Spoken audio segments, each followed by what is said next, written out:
Bom dia a todos. A gente hoje dá seguimento às sessões de neuroradiologia com o assunto das doenças neurometabólicas hereditárias, parte 1. É um assunto extenso, então realmente ele tem que ser dividido em 2 aulas. Hoje eu me programei para falar um pouco mais da parte conceitual, e introduzir algumas doenças. E na próxima aula a gente vai só fazer uma breve revisão e dar continuidade às outras doenças. Então, antes de qualquer coisa, né, antes da gente falar propriamente das doenças da mielina, das doenças da substância branca, é importante a gente relembrar o que é a mielina, né? A mielina é uma substância produzida pelos oligodendrócitos. Ela é composta predominantemente por lipídios e proteínas, e sua função é permitir a rápida transmissão dos impulsos nervosos. Então, nesse primeiro esquema, a gente vê uma demonstração, né? Aqui a gente tem um oligodendrócito, aqui a gente tem as bainhas de mielina, aqui também elas vistas num corte mais axial, envolvendo os axônios, e elas envolvem a subtotalidade desse axônio, restando apenas pequenos espaços entre elas, que são os nódulos de Ranvier. E aí, qual a função, né? Como eu falei, a função dela é permitir uma rápida transmissão dos impulsos nervosos. Eles chamam de condução saltatória. Nessa primeira imagem, a gente vê, né, o impulso se ele fosse transmitido sem a presença da bainha de mielina, e aqui na outra, o impulso sendo transmitido de forma muito mais rápida. E aí, a mielinização. A mielinização, ela se inicia por volta da 16ª, né, quarto, quinto mês de gestação, de vida intrauterina, e ela deve ser finalizada em torno dos 2 anos.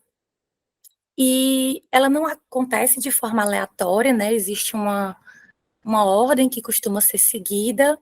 As primeiras estruturas a serem mielinizadas são os nervos cranianos.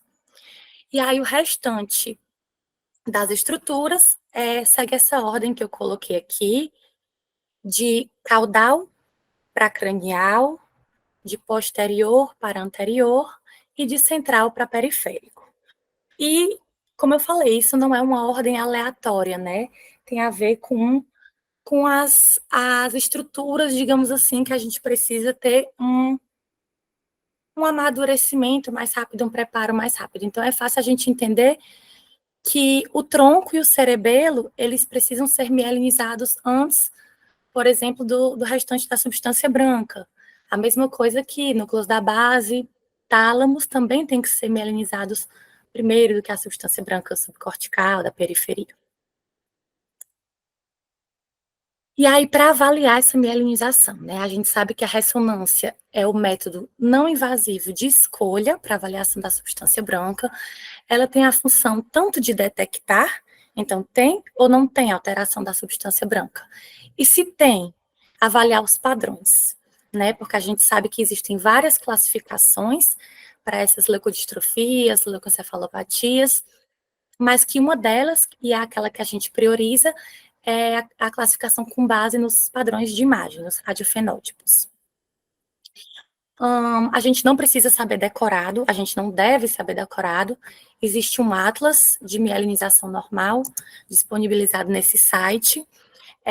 Ele possui imagens, vários cortes, sequências ponderadas em T1 e T2, para que a gente, quando estiver avaliando um exame, a gente possa comparar nosso exame com o exame modelo que eles têm no site. Então, aqui só um exemplo retirado do próprio site, né? Eles colocam a faixa etária, então recém-nascido, 1 mês, 3 meses, e aí eles colocam a estrutura que está mielinizada, tanto no T1 como no T2, lembrando que a gente olha as duas ponderações, mas pacientes abaixo de 1 ano, a gente olha com atenção maior ainda o T1, e acima de 1 ano, como a mielinização no T1 ela está completa ou quase completa, a gente dá uma olhada com mais atenção para o T2. E aí, por exemplo, essa imagem. Aí eles trazem vários, como eu falei, vários cortes. Aqui eu trouxe só um para mostrar o braço posterior da cápsula interna, como a gente consegue ver aqui. Aqui é um T1, aqui é um T2, e aqui a gente vê um leve hipersinal em T1, um leve hipossinal em T2, caracterizando no recém-nascido já uma mielinização parcial dessa estrutura. E a gente tem que lembrar também que a mielina, ela tem o hipersinal em T1 e o hipossinal em T2. Então, por isso que a gente está visualizando dessa forma. Então, aqui eu trouxe outras imagens, né, também do Atlas, só para a gente visualizar. O recém-nascido, né, eu falei, a mielina, ela tem um hipersinal em T1. Então, aqui a gente vê que está bem hipo, né, aqui são imagens ponderadas em T1, está bastante hipo. Com 6 meses, a gente já consegue ver algo que se aproxima do que a gente espera, do que a gente é acostumado a ver, principalmente aqui mais posterior. E com 1 ano já está realmente praticamente completa, são pequenas as alterações que ocorrem após 1 ano. Dito isso, a gente já pode começar nos conceitos propriamente ditos, né? Leucoencefalopatias, leucodistrofias, são sinônimos? Eu sempre digo que é um assunto tão complexo que a complexidade já começa na nomenclatura. Não são sinônimos. Leucoencefalopatias são todas as doenças que afetam a substância branca cerebral, independentemente da sua causa molecular. Então, por exemplo, a leucodistrofia é uma leucoencefalopatia, a doença desmielinizante é uma leucoencefalopatia, e já as leucodistrofias são desordens geneticamente determinadas que acometem predominantemente a substância branca. E eu ainda vou dizer mais, independente da estrutura que vai ser acometida. Elas são doenças raras, geralmente graves, porém, quando analisadas em conjunto, elas não são tão raras assim. Tem uma incidência coletiva de pelo menos 1 a cada 1.000 nascidos vivos, e, com certeza, todos nós, ou muitos de nós, iremos, ao longo da vida, nos deparar com algum desses casos. É importante também a gente conhecer essas condições, porque algumas são tratáveis ou potencialmente tratáveis, por exemplo, fenilcetonúria. Se eu fizer uma restrição dietética, o paciente consegue ter uma imagem normal, tem inclusive reversão dos achados, né? E daí a importância. E aí, como eu falei, a gente tem vários sistemas de classificação. O primeiro que eu vou citar, só essa tabela antes, né? Como eu falei, a leucoencefalopatia, ela é uma condição muito mais ampla, né? Então, toxinas genéticas, desmielinizantes, infecção, metabólicas. Porém, aqui, nessa aula e na próxima, a gente vai se deter nas causas genéticas, que são no caso, as leucodistrofias.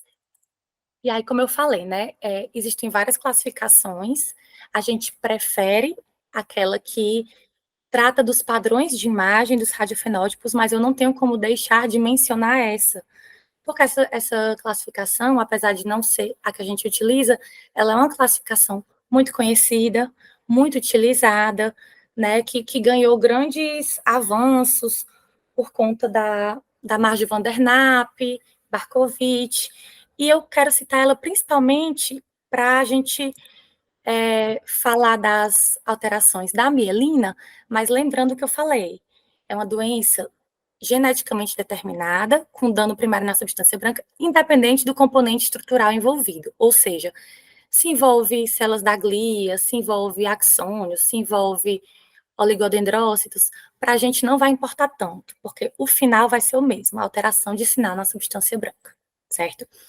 Mas não tinha como a gente não trazer, por ser uma classificação muito conhecida. Tem sua importância.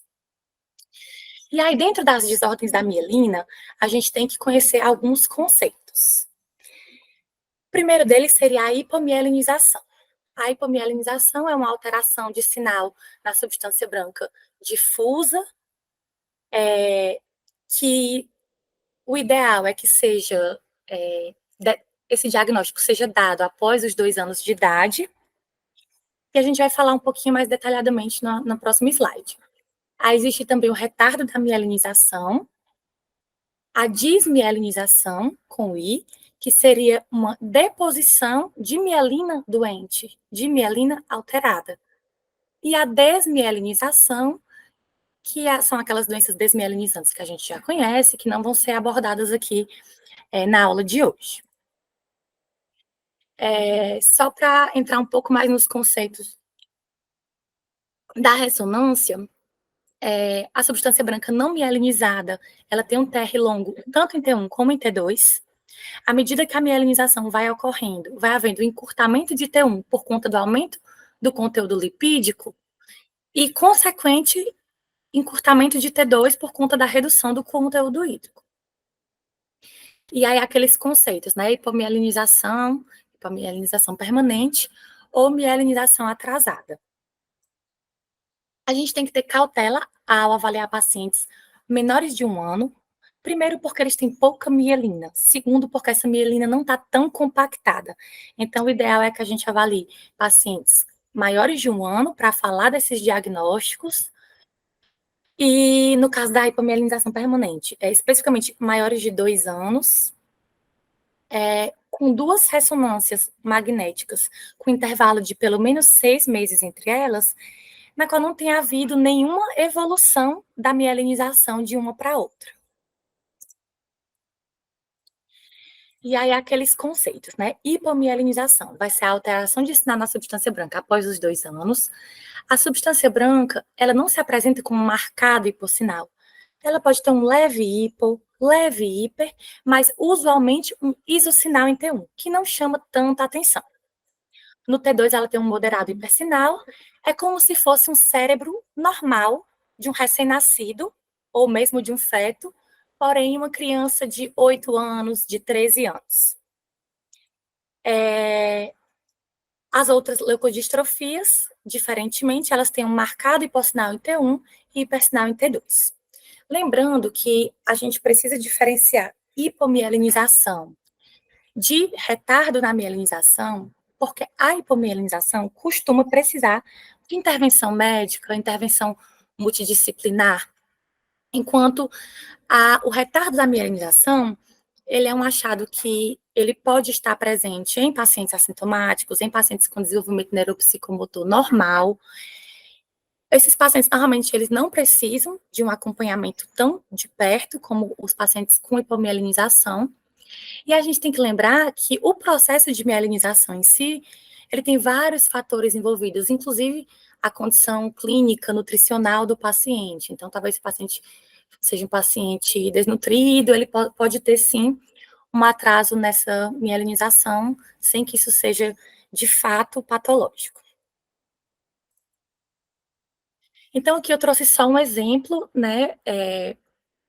Aqui a gente tem, nessa primeira imagem, um axial T1, na segunda um coronal T2, na terceira também um coronal T2. O axial T1, como eu falei, não chama tanto a atenção, né? A substância branca tem um isossinal.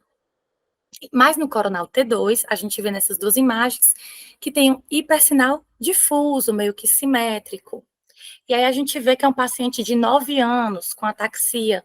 Então, esse cérebro com certeza não está compatível com criança de 9 anos, porque com 9 anos ele deveria estar com desenvolvimento normal.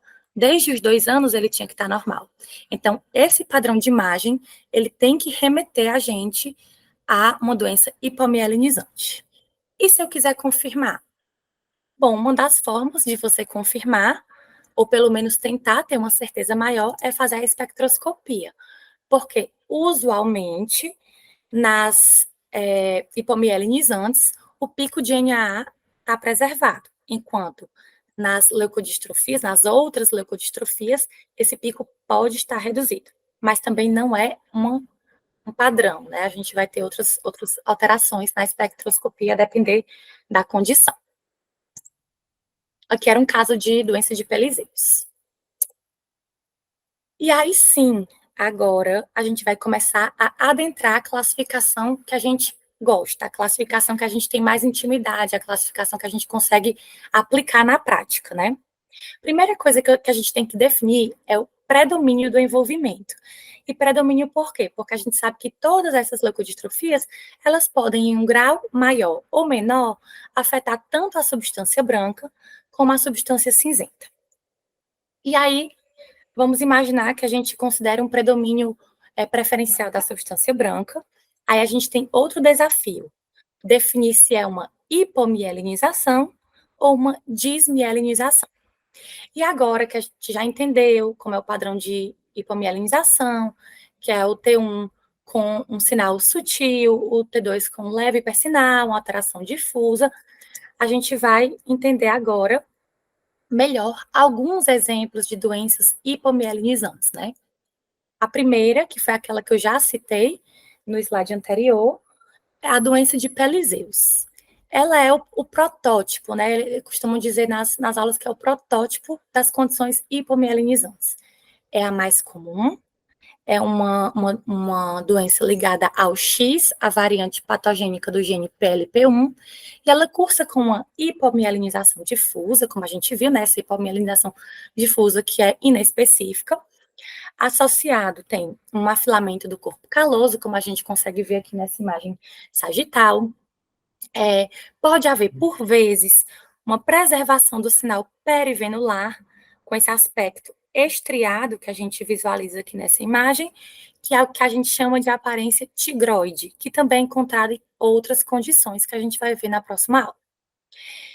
E também pode cursar com envolvimento do tronco encefálico e dos tratos corticoespinhais, sendo que, quando presente, está relacionado a um pior prognóstico. A próxima condição hipomielinizante é a síndrome 4H. Ela tem esse nome por conta dos 4Hs dos seus achados, né, da síndrome em si, que é a hipomielinização, hipogonadismo hipogonadotrófico e a hipodontia. É uma doença autossômica recessiva, a gente consegue ver que é aquele padrão difuso de hipomielinização, porém o que chama a atenção e o que diferencia é, como a gente pode ver aqui nessa imagem, uma certa preservação da mielina nas radiações ópticas, como a gente visualiza aqui. Pode ter esse hipossinal em T2 no aspecto ventrolateral dos tálamos, pode cursar com atrofia cerebelar e o afilamento do corpo caloso, que eu também já mencionei, aqui também pode estar presente. A próxima condição é a HABC, que o nome já é bem sugestivo, que é hipomielinização com atrofia dos núcleos da base e também do cerebelo. É uma doença autossômica dominante, está dentro do espectro fenotípico mais grave das tubulinopatias e cursa, como o nome já diz, atrofia dos núcleos da base e atrofia cerebelar. Então, aqui eu trouxe imagens do mesmo paciente. Essa daqui seriam as iniciais e aqui alguns anos depois. Então, nessa daqui a gente vê a hipomielinização, existe provavelmente já uma certa atrofia dos núcleos da base, principalmente do putamen, e também uma certa atrofia cerebelar. E aí, anos depois, a paciente retorna para fazer exame, e aí sim, já tem uma atrofia importante, principalmente do putamen, e uma atrofia cerebelar importante também. A síndrome de Cockayne é um distúrbio autossômico recessivo, cursa com atrofia da substância branca supra e infratentorial. A maioria dessas condições vai estar mais relacionada a alterações da substância branca supratentorial, né? Mas aqui a gente tem acometimento supra e infratentorial. E outra coisa que diferencia Cockayne das outras doenças já mencionadas, das outras hipomielinizantes já mencionadas, é a presença dessas calcificações, que a gente vê aqui, calcificações dos núcleos da base, aqui também dos núcleos denteados. Pode ter, como nessa terceira imagem, né, uma calcificação da substância branca subcortical, que eles chamam de ossificação em fluido de suco. E ele pode mimetizar justamente por conta dessas calcificações, ele pode mimetizar uma infecção congênita, como o citomegalovírus. Essa condição é muito importante porque o diagnóstico é feito basicamente pela imagem sugestiva e um nanismo caquético. Aí eu trouxe outra doença menos conhecida, menos falada, para tentar trazer algo de diferente. É a doença de Sala. Ela é uma doença lisossomal rara, tem um padrão, como as outras, de hipomielinização inespecífico. O afinamento do corpo caloso sempre está presente e a atrofia do tronco e do cerebelo pode ou não estar presente. Então, essa doença de Sala, ela é um espectro. Essas duas imagens de cima são de um paciente que tem uma doença de Sala em um grau leve, mas mesmo assim a gente vê que tem uma atrofia importante aqui do corpo caloso, juntamente com o padrão difuso da hipomielinização. E aqui nessa paciente de baixo, a gente tem já uma doença de Sala grave. Ela tem a hipomielinização, ela tem atrofia do cerebelo, o corpo caloso está quase ausente, então fica aí a doença de Sala para a gente conhecer. Na verdade, existem muitas outras doenças hipomielinisantes, algumas tão raras que a gente não consegue nem imagem. Tem alguns que têm 10 casos confirmados na literatura, então, assim, elas podem ser bastante raras. Eu quis trazer essa classificação também para diferenciar um pouco da aula passada. Essa classificação ela foi proposta por Van der Napp em 2009, né? Ela vai ter a classificação das outras leucodistrofias, que a gente vai falar na próxima aula, mas aqui dentro da hipomielinização, ela traz o envolvimento típico do sistema nervoso periférico e sem envolvimento típico do sistema nervoso periférico. Qual é o grande porém dessa classificação e por que ela não é tão aceita nem tão difundida? É porque o acometimento dos nervos periféricos ele não é um bom parâmetro para ser utilizado para classificação, porque mesmo essas doenças que estão caracterizadas como envolvimento típico do sistema nervoso periférico, esse envolvimento ele é inconstante e esses pacientes podem ter uma velocidade de condução nervosa normal. Então, eu trouxe só mesmo para a gente conhecer, mas eu acredito que ela não seja utilizada na prática. Eu nunca vi ninguém utilizando, mas encontrei na literatura. Então, agora, voltando para aquela classificação, ainda num predomínio do envolvimento da substância branca, agora falando de desmielinização, né? A desmielinização, ou seja, aquela deposição de substância branca anormal, ela pode ter padrões de localizações típicas, né? Então, pode ter um padrão que acomete mais a substância branca subcortical, a substância branca periventricular, pode ser um padrão mais difuso, pode acometer mais substância branca frontal, parede occipital. Aqui eu trouxe para a gente entender, né, e antecipar um pouco já o que a gente vai encontrar na próxima aula, desses padrões. Então, subcortical é um acometimento difuso, porém, da substância branca subcortical. Da mesma forma, o periventricular pode estar adjacente aos córneos frontais, occipitais, mas sempre predominando nas regiões periventriculares. O acometimento difuso, como o nome já diz, né, ele é autoexplicativo. Algumas condições cursam com acometimento mais frontal e outras mais parede-occipital. E aí, ainda falando do local de acometimento da substância branca, né, já também antecipando um pouco, né, as doenças que a gente vai encontrar de cada tipo. Tem doenças que, quando você encontra um padrão, um daqueles padrões, você já tem que pensar naquela doença, né? Mas, de novo, foi mais para ilustrar, a gente vai mergulhar mais aprofundadamente na próxima aula.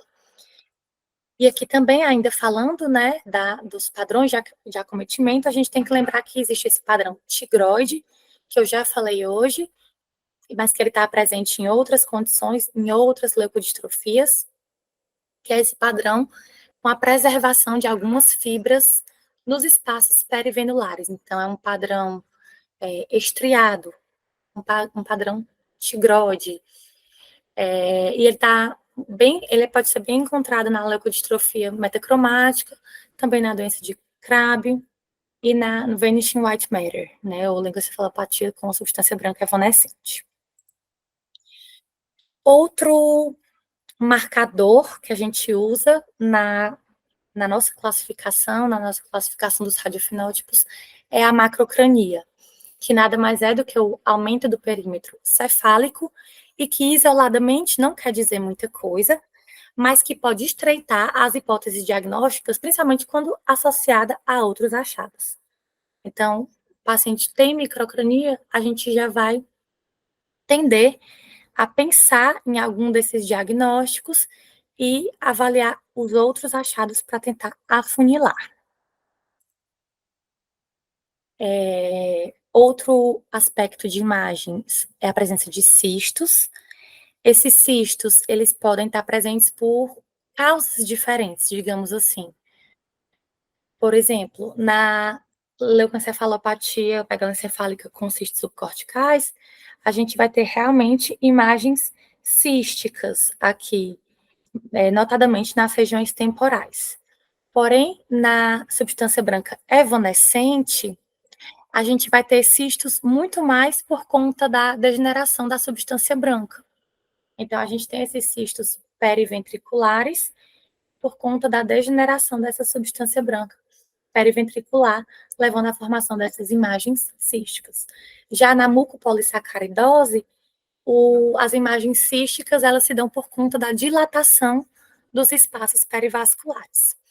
Então, a gente tem que entender essa presença de cistos como uma condição heterogênea, né, de causa heterogênea, mas que também vai nos guiar.